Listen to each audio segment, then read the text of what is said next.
السلام عليكم، ازيكم عاملين ايه؟ يا رب تكونوا بخير. يلا بينا فيديو جديد. 30 اكلة في 30 يوم، منيو شهر كامل في كل الوصفات اللي ممكن تتخيليها. في وصفات لحمة، في وصفات من غير لحوم خالص، في سمك، في فراخ، في كل الافكار اللي انت ممكن تتخيليها. متنسيش بقى لايك للفيديو عشان بجد هيفرق معايا جدا في دعمكم، واشتراك في القناة لو لسه ما اشتركتيش. ويلا بينا نشوف الاكلات بتاعتنا. منيو سريع ولطيف ان شاء الله. يلا بينا. اول وصفة معانا طبعا بما اننا طالعين من عيد اضحى، فاحنا معانا اول حاجة عرق التريبيانكو او عرق اللحمة الباردة. انا هنا هحط لكم بس افكار، لو عايزين وصفات بالتفصيل هتلاقوها موجودة على قناة وصفات نيفين او قناة نيفين عبد العظيم. انا هنا قدمت العرق اللحمة الباردة مع الرز اللي عملناه بالصوص، وكمان قدمت معاها الصوص اللي عملناه مع بعض اللي نزل من اللحمة. تاني حاجة معانا، انا هنا معايا رنجة. الرنجة هنا انا بجيبها وبخليها وببدأ ان انا احطها في برطمان. لو انتي بتجيبي حاجتك بالشهر او بالاسبوع تمام كده، انما لو باليوم عادي هتبعتي تجيبيها في نفس اليوم. ولكن انا بشتري حاجتي بالشهر، فانا جبت الرنجة وبدأت ان انا انضفها كويس جدا واخليها، وهبدأ ان انا احطها في برطمان واحط عليها مثلا زيت، واشيلها مثلا في التلاجة. والبطارخ بتاعتها لو انتي بتحبيها تبدأي تعملي بيها سلطة من البطارخ، وتبدأي تعمليها تقدميها مع شوية من البطاطس المحمرة وعيش سخن طبعا، وبألف هنا وشفا. بعد كده الوصفة اللي معانا دي وصفة بدون لحوم خالص، دي فطيرة الجبنة، خطيرة بجد، وصفة اقتصادية من الدرجة الاولى، وفي نفس الوقت حاجة كده طعمها تحفة. تقدري تعمليها في الفطار او في الغداء او في العشاء، مفيش اي مشكله. لو هتعمليها في الغداء تقدري تحطي جنبها مثلا شويه بطاطس محمره. هي عباره عن فطيره محشيه من الجبنه الفيتا والزيتون، وكمان كان عندي شويه كده من الجبنه الموتزاريلا. بعد كده معايا الوصفة اللي بعد كده، هي سفرة كاملة تقدري تعملي عزومة منها، تقدري تعمليها كده كتفاريح للولاد. ما عملت هنا رز بالشعرية، عملت هنا الكفتة، بس الكفتة هنا انا عاملاها بالصلصة. الكفتة دي اللي هي لحمة بس، وضفت لها شوية بصل بقى وتوابل وحاجات كده. وكان عندي كوبيبة في الفريزر، عملت لكل واحد حمرت له واحدة وقدمتها وبألف هنا وشفا. بعد كده الوصفه اللي بعد كده الكريب، عملناه مع بعض كتير جدا، هتلاقوا الوصفه بالتفاصيل على القناه. العيش احنا اللي عاملينه، الحشوات برضو احنا اللي عاملينها، كل حاجه في الكريب دي من الاول للاخر احنا اللي عاملينها في البيت تمام كده. هتبداي ان انت تعملي، سواء كده هتعملي العيش او هتشتريه جاهز مفيش اي مشكله، عادي جدا تقدري تشتريه، في منه انواع كتير كويسه ومش غاليه. تبداي ان انت تعمليه للولاد، بيفرحوا بيه جدا وبيكون طعمه خطير، وبيكون يوم كده جميل. وبالاخص ان احنا دلوقتي في فتره في الصيف، وتبداي ان انت ما تقفيش في المطبخ كتير، وكمان لو انت خارجه بالاولاد رايحه النادي او خارجه بيهم بره يتهووا شويه. بعد كده الوصفه اللي معانا هي كبسه الفراخ. انا عملتها الرز بتاع الكبسه او الرز البسمتي بالطريقه العاديه بتاعتنا خالص، وبدات ان انا اعمل الفراخ بتاعتي على الوش بتاع الرز، يعني بنفس طريقه المندي ولكن بتوابل الكبسه، وقدمته زي ما احنا شايفين كده. بعد كده معايا هنا فرخه كامله، انا الفرخه دي حطيتها في الكيس الحراري، شايفين الفرخه مستويه وخطيره. بدات ان انا تقدري عادي لو مفيش كيس حراري مفيش اي مشكله، هتبداي. انا هنا قطعت بطاطس وبصل وشرايح طماطم ورصيتهم في صينيه، وتبلت الفرخه دي ببصل وفلفل اسود وطماطم. بدات احطها كويس جدا وادعكها كده بين الجلد واللحم لحد لما تشرب من الصوص بتاعنا او الخليط بتاعنا. بدات ان انا احطها في الصينيه فوق البطاطس وادخلها الفرن، بتستوي معايا وبقدمها بالشكل اللي انتوا شايفينه ده، بتكون خطيره. بعد كده عملت بيتزا. البيتزا دي صديقاتي الصدوقة طول فترة الصيف، رايحة بقى النادي، رايحة تمارين الولاد، رايحة اي مكان، بتجهزي العجينة بتاعتك من بالليل وتحطيها في التلاجة، تصحي الصبح تلاقيها خمرت وبقت خطيرة. تفرديها بقى في الصاج، واي توبنج عندك تحطي على الوش مفيش فيه اي مشكلة، حتى لو هتقطعي شوية خضار. بعد كده السمك الماكريل، انا من عشاق السمك عموما، فانا معايا هنا السمك الماكريل بنعمله صينيه في الفرن، بتحطيه بالطريقه اللي انت شايفاها دي، بتحشيه. هنا انا كنت حاطه تحتيه شرايح كده من البطاطس، بدات ان انا اقدمه مع بصل اخضر وخضره، وعملت معاه شويه من الرز الصياديه، يبقى خطير خطير خطير. وعايزه اقول لكم بيكون لحم كده من جوه، واللي بياخد سمكيه بتكفيه، وفي اوقات كتير بتتبقى من الاولاد، بس بصراحه بيكون طعمها تحفه.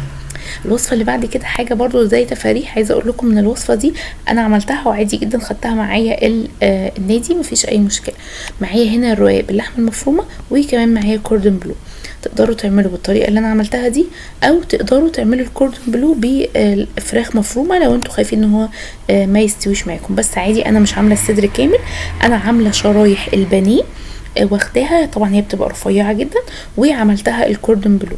تمام كده. تقدروا تعملوا ده لوحده مع رز او مكرونه، وتعملوا برضو الجلاش باللحمه المفرومه لوحده. بعد كده عملت سمك بالصلصه، خطير خطير خطير. بتحمري السمك الاول بتقليه عادي بالطريقه العاديه، وتبداي تعملي له دقه كده وصلصه، برضو الوصفه هتلاقوها على القناه.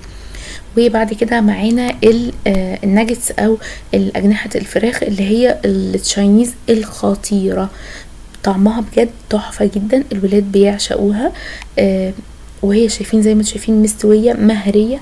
قدمتها كده مع رز ريزو مع صوص برضو خطير كده، طعمه رهيب، لو جربتوها بجد مش هتبطلوا تعملوها. بعد كده كان معايا ربع كيلو من اللحمه المفرومه، عملت منه الوجبه اللي انتوا شايفينها دي.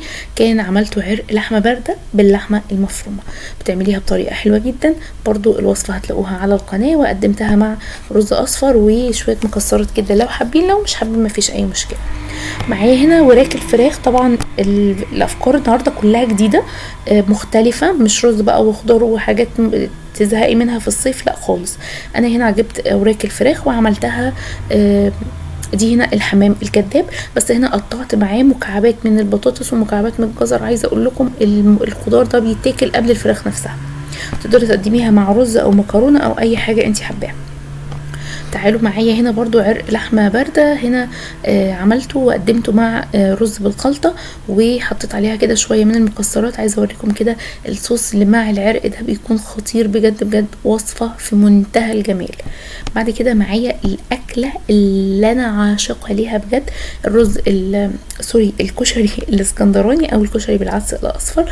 تقدروا تقدموا معاها بيض مسلوق، او تقدموا معاها سلطه زي ما انا عملت كده، او فلفل المحبش اللي احنا منزلينه هتلاقوه في الفيديو اللي قبل ده على طول. وطبعا زي ما قلنا البيتزا، بس البيتزا اللي فاتت كانت مارجريتا من غير اي حاجه خالص، خضار وجبنه وبس، ولكن دي انا كنت حاطه فيها تونه كده، وكنت عامله جزء منها بالفراخ. على فكره البيتزا دي حلاوتها ان هي اي حته فراخ ناشفه عندك في التلاجة هتنفع، اي معلقه لحمه مفرومه متبقيه هتنفع.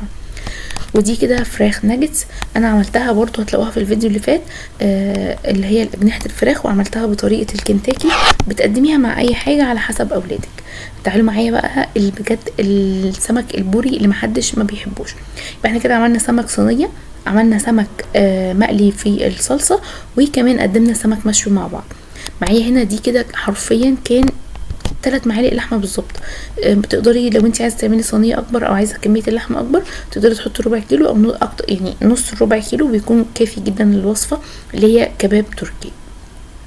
بعد كده عندك الكبده بتاعه الفراخ، بصراحه انا ما كنتش بحبها، بس لما عملتها بالطريقه دي بجد عجبتني جدا. هتلاقوا الطريقه بالتفصيل في الفيديو اللي قبل ده على طول.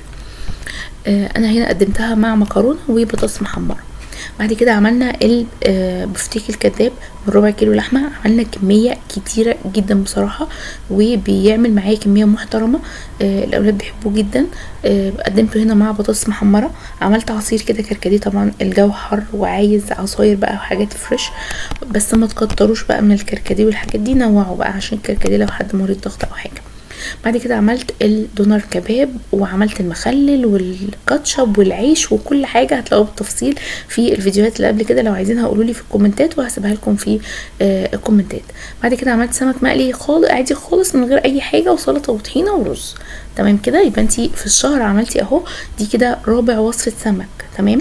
عندك اللي من غير حاجه خالص، عندك الاقتصادي. الوصفه دي جميله، ولادك هيعشقوها، وفي نفس الوقت حرفيا معلقتين 2 لحمه مفرومه اللي انا استخدمتهم فيها.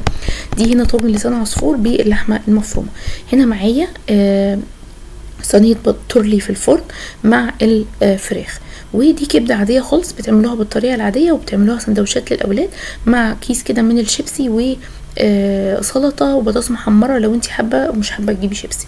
دي كده برضو كان نص الربع، يعني تمن لحمه مفرومه، تقدري تعمليها بربع كيلو على حسب الكميه اللي انت حباها.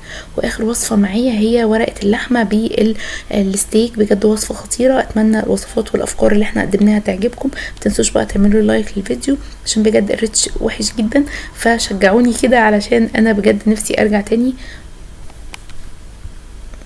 الفيديو يكون عجبكم، اشوفكم في فيديو جديد، مع السلامه.